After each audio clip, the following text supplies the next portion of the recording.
दोस्तों आज हम देखने वाले हैं, मूवी देखने से पहले ये जरूर देख लेना, Bollywood movies hidden secrets. Animal का भी, कांतारा का भी, सलार का भी। एनिमल नहीं देखी है तो ये वीडियो आप लोग के लिए बहुत दिलचस्प होने वाली है, और सलार तो किसी ने भी नहीं देखी होगी अभी, और कांतारा जो अभी तो फर्स्ट लुक किया है। तो कौन से हिडन सीक्रेट है जो इस मूवी से वीडियो से पता लगा। फैक्ट भाई की वीडियो है। क्या एनिमल के बारे में ऐसा कुछ पता लगा जो हमें ना पता हो पिक्चर देखने के बाद? वही देखिए, इंटरेस्टिंग रहेगा। चैनल में तो प्लीज सब्सक्राइब। और आप कौन सी मूवी के लिए एक्साइटेड हो? डंकिया, सलार, जरूर बताना। करते हैं शुरू। 1 2 3 गो। हेलो भाई लोग, मैं हूँ फैक्ट भाई, और ये सुनकर भी रोंगटे खड़े हुए थे।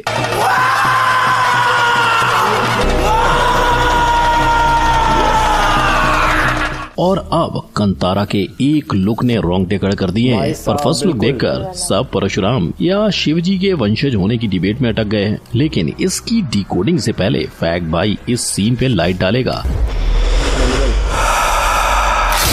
जिसका डायरेक्ट उल्टा बोले तो मूवी में बॉबी देओल का मरना तय है। बिल्कुल वैसे ही जैसे सलार वर्सेस केजीएफ के रॉकी भाई की फाइट। सलार के टीजर के आते ही लोगों ने फिक्स कर डाली थी, पर ये दोनों कहानियां एक हैं या नहीं, इसका जवाब जानने के लिए आइए शुरू करते हैं। नंबर 1, पुष्पा कहाँ है? फ्लावर नहीं, फायर है पुष्पा। ये तो इंडिया का बच्चा समझ चुका है, लेकिन पुष्पा 2 का टीजर देखने के बाद भी आपको जो नहीं समझा, आज फैक्ट भाई उन्हीं की बात करेगा। तो टीजर की शुरुआत में ही बताया कि पुष्पा भाग निकला है। वहीं पूरा टीजर एक तरह से हर न्यूज चैनल की कवरेज को मिलाकर बनाई एक कहानी है। गोलियों से घायल पुष्पा हुआ तिरुपति जेल से फरार। इसी कोशिश में पुलिस ने पुष्पा पर बरसाई गोलियां। पता चला है कि पुष्पा गंभीर रूप से जख्मी हुआ है, जो ये बताता है कि पुष्पा से बड़ी खबर पूरे देश में दूसरी नहीं है। इसके अलावा टीजर में जापान, मलेशिया और चाइना, मतलब कहानी इंटरनेशनल जा चुकी है। पर फिल्म के पोस्टर की डिजाइन और लिखावट चाइना से गहरा कनेक्शन दिखा रही है। और जितना पुष्पा का टीजर वायरल हुआ है, उतना ही पुष्पा का अर्धनारेश्वर लुक, जो 3 वजह से फिल्म में हो सकते हैं। पहला, तिरुपति का गंगम्मा जठारा, जिसके बीच होगा धमाकेदार एक्शन। दूसरा, पुष्पा ने पुलिस से भागने के लिए ये लुक लिया। और तीसरा, सेकंड पार्ट में श्रीवल्ली मारी जा चुकी है, जिस वजह से पुष्पा इस तरह उसका बदला लेने पहुंचा है। इसकी असली वजह तो 15 अगस्त 2024 को ही सामने आएगी। पर आपको तीनों में कौन सी वजह राइट लगी, कमेंट में बताओ। नंबर 2,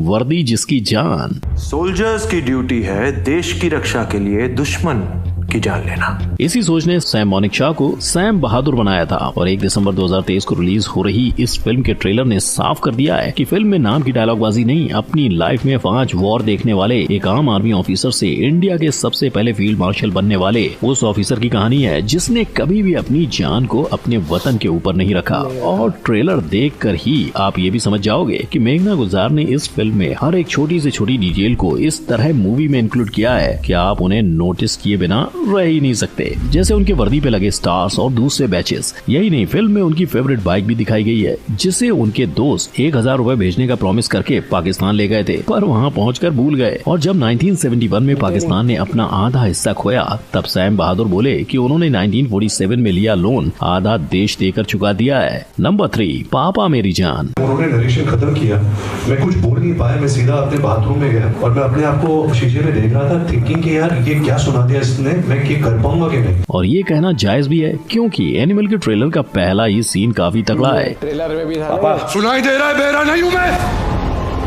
लेकिन जहां रणवीर पहले सीन में माइकल जैक्सन के फैन होने का दावा कर रहे हैं, कॉन्सर्ट हो रहा था बॉम्बे में, you knew what a big fan I was of Michael Jackson, वहीं वो दावा कर रहे हैं वो आपको मूवी के पापा मेरी जान सॉन्ग में साफ साबित हो जाएगा। वहीं मूवी की सबसे हिडन कैरेक्टर लॉर्ड बॉबी है, जिसे अभी तक एक भी डायलॉग नहीं दिया गया। ऐसे हिंदी में बोलेगा तो समझ में आएगा ना। मगर खबरों के मुताबिक शायद ये मूवी में एक म्यूट विलेन का रोल प्ले करेंगे। और पूरे ट्रेलर की हाइलाइट्स की अगर बात करें तो वो थी बॉबी और रणवीर की फाइट। मगर इसमें भी एक हिडन मैसेज है। इसमें बॉबी रणवीर को बेरहमी से मारते हैं और वही सीन कट किया गया है। परफेक्ट भाई की माने तो भाई लोग ये सीन देखो, ये वही फॉर्मल पैंट है जो रणवीर ने उस फाइट में पहनी है। और पापा में जान के आखिरी सीन में जो प्लेन दिखाया था, शायद उसमें रणवीर बॉबी को ही मार के वापस आ रहे होंगे। पर इस सब के बीच बॉबी का ये नेकलेस और एनिमल मूवी के लोगों के सेम आकार होने के फैक्ट को भी नजरअंदाज नहीं किया जा सकता। नंबर 4, प्रीक्वल से से सीक्वल तक रॉकी भाई वर्सेस सालार होगा, ये सवाल लोगों के दिलों में तब से है जब से सालार का पहला लुक सामने आया था। और टीजर के बाद तो लोग रुके ही नहीं। किसी ने केजीएफ के आर्मी सीन को कंपेयर करके सेम बताया, तो किसी ने कहा कि केजीएफ का फरमान मरा नहीं और वही बनेगा सालार। लेकिन सालार के सीक्वल के साथ दोनों फिल्मों में गरुड़ा के होने से इसके प्रीक्वल की थ्योरी भी आई है। पर बेस्ट थ्योरी अवार्ड तो 5/12 को ही मिलेगा, जिसने टीजर के 5/12 और केजीएफ के एल डोराडो का कनेक्शन दिखाया था। मतलब A=1, B=2 तो E=5 और L=12 और EL से एल डोराडो ही होगा ना। लेकिन अगर आप इन थ्योरीज में बह गए तो ठहरो, क्योंकि खुद फिल्म के डायरेक्टर प्रशांत नील ने 1 दिसंबर को आने वाले ट्रेलर से पहले गिरा दिया है बॉम्ब, ये कहकर कि ये दोनों कहानियां अलग हैं और सालार फिल्म का कोर इमोशन फ्रेंडशिप है। पर इस रिपोर्ट पे वेरीफाइड ठप्पा तो फिल्म आने पर ही लगेगा। नंबर 5, कंतारा दोबारा।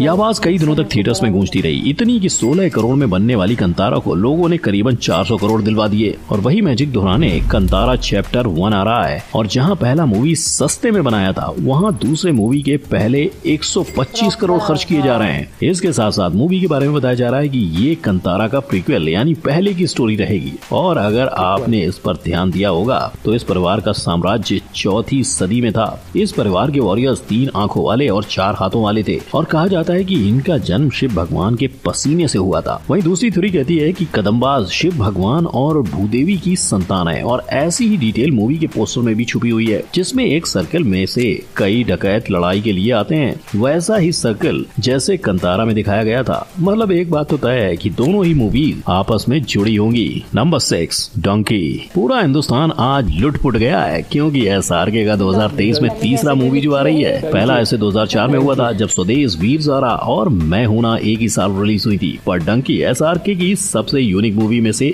एक रहेगी, क्योंकि इसमें वो पहली बार राजकुमार हिरानी के साथ काम कर रहे हैं। लेकिन जहां मूवी के अनाउंसमेंट पर लोगों को इसका टाइटल डंकी जैसा सुनाई दिया, वहीं SRK ने इसका मीनिंग सरहद पार होते गैर कानूनी ट्रैवल बताया। वहीं ड्रॉप 1 के पहले ही सीन में हमें SRK और उसकी पलटन रेगिस्तान में चलती दिखाई देगी और उन पर एक स्नाइपर तनी हुई होती है। यानी शायद ये दूसरे देश से अपने देश गैर कानूनी सफर कर रहे हैं, या कहानी कुछ और है। इनफैक्ट उसी फ्रेम में आपको SRK की पलटन से विकी कौशल भी गायब मिलेंगे, यानी शायद वो लीगली परदेश चले गए हैं। ऐसी डिटेल डंकी के ड्रॉप 2 में भी है, जहाँ आपको गाने में बैकग्राउंड डांसर पर कई देशों का झंडा मिलेगा। और जिस टंकी पर SRK डांस कर रहे हैं, वैसे टैंक्स आपको पंजाब के कई गाँव में मिलेंगे। अब बस आने वाले ड्रॉप का इंतजार रहेगा। नंबर 7, जंग की तैयारी। मार्वल के पास है एवेंजर्स, DC के पास है जस्टिस लीग और यशराज के पास है स्पाई यूनिवर्स। अब इसमें जॉन और इमरान के बाद जूनियर NTR की एंट्री होगी। इस बात की खबर एक खबरी ने दी और कहा कि जूनियर NTR स्पेन में अपने बॉडी डबल के बिना एक्शन सीन्स शूट कर रहे हैं। वहीं माना जा रहा है कि NTR साहब पूरे स्पाई यूनिवर्स के सबसे खतरनाक विलेन साबित होंगे। और जैसे पहले मार्वल में सोलो मूवीज का चलन निकला, वैसे ही इस स्पाई यूनिवर्स में भी सोलो मूवीज निकालकर सबसे खतरनाक विलेन लाया जा रहा है। इसके बाद शायद हमें ऋतिक, शाहरुख और सलमान एक मूवी में NTR से लड़ते नजर आ सकते हैं। मगर जहां टीजर के अंदर कर्नल लूथरा कबीर को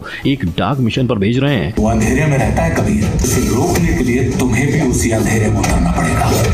वहीं टीजर के अंत में हमें कबीर ही एक विलेन के तौर पर बताया जाता है। पर क्या ये सब एक सोची समझी चाल होगी, और क्या स्पाई यूनिवर्स बस एक सस्ता एवेंजर है? कमेंट में जरूर बताना। नंबर 8, जंगल का कांड। 20 दिसंबर 2024 अभी से अपने कैलेंडर पर मार्क कर लो, क्योंकि 9 सालों के बाद वेलकम का वेलकम होने वाला है। और अगर अक्षय कुमार की बात करें तो भाई लोग, वो इस फ्रेंचाइजी में लगभग 17 साल के बाद नजर आने वाले हैं। इतना ही नहीं, इस मूवी में फेमस सर्किट और मुन्ना की जोड़ी भी दोबारा दिखाई देगी। पर गौर करने वाली बात यह है कि इस मूवी का नाम वेलकम टू द जंगल है, ना कि वेलकम 3 यानी नो सीक्वल। और जहां तक इस मूवी की स्टोरी का सवाल है तो IMDb पर वो ऑलरेडी डाल दी गई है। इसमें 2 पुलिस वाले जय और संध्या राज सोलंकी नाम के एक विलेन को पकड़ने निकलते हैं। पर फिर पता चलता है कि जय बख्शी की जिंदगी में राज की एक खास जगह रह चुकी है। मगर क्या लगता है, वेलकम के टीजर में उल्टा खड़ा इंसान उदय शेट्टी है या मजनू भाई? तो भाई लोग, ये थी वो फिल्में जिनके ट्रेलर तो आपने देखे थे, पर आज उनमें छुपे हुए राज देखकर आप हिल गए होंगे। जो था ना वेलकम टू जंगल,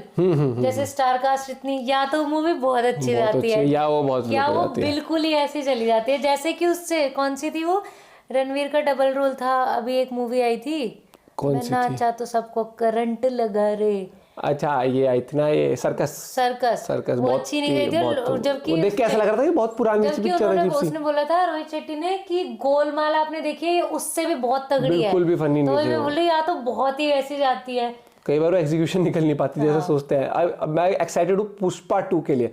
भाई वो बॉक्स ऑफिस हिलाएगी वो मूवी आके। स्पाई जो अगला पार्ट आएगा मेरे साथ वॉर 2 में होगा, जूनियर एनटीआर होंगे। मतलब उनकी एक्टिंग भाई साहब नो डाउट मैं फैन हो चुका हूँ ट्रिपल आर देखने के बाद से। और काफी मूवीज है जिनके लिए एक्साइटेड है लोग, जैसे कांतारा हो गई, सलार हो गई, एनिमल तो अभी चली रही है बहुत बढ़िया। मुझे लगता है ये मूवी आने से पहले रिकॉर्ड हुई होगी, डली अभी है वीडियो।